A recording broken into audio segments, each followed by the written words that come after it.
how many martyrs we put in the ground in the 60s and 70s. Let's not forget how many of our leaders had to leave the country or are in prison. You stripped out a whole generation of leadership. You ran them out the country, you put them in prison, you put them in cemeteries. And then you unleash this blitzkrieg. And we don't have the ability to defend ourselves. You can tell the story of white leadership in America and never mention the FBI one time. You can't tell the story of black leadership, not one, without having to deal with the full weight of the criminal justice system weaponized against black dissent. I'm tired of living every day under the threat of death. I have no martyr complex. I want to live as long as anybody in this building tonight. Dr. King, people forget, was not this beloved figure that everybody wants to put on a pedestal. He was considered one of the most dangerous people in America by the head of the Federal Bureau of Investigations. Don't tell me that Dr. King has no relevance to the young brothers in the street. They deal with little bitty cops. He was dealing with the top cop. We were brought here against our will. We were not brought here to be made citizens.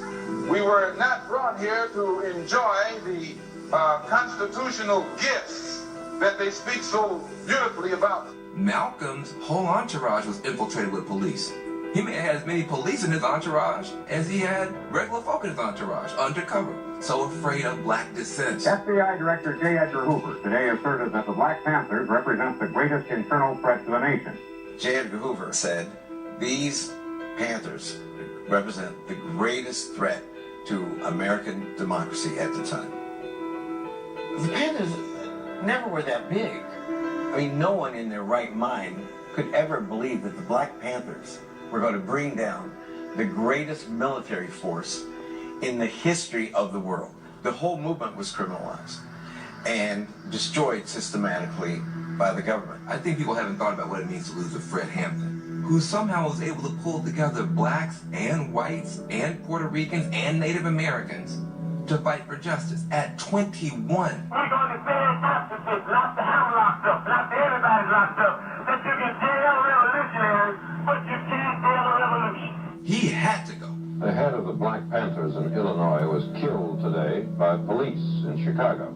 Illinois Panther Chairman Fred Hampton and another Panther leader from Peoria, Illinois, were killed. This is where our chairman had his brains blown out and the laying in bed, sleeping at 4:30 in the morning. They literally went and shot his whole house up with his pregnant wife next to him in the bed.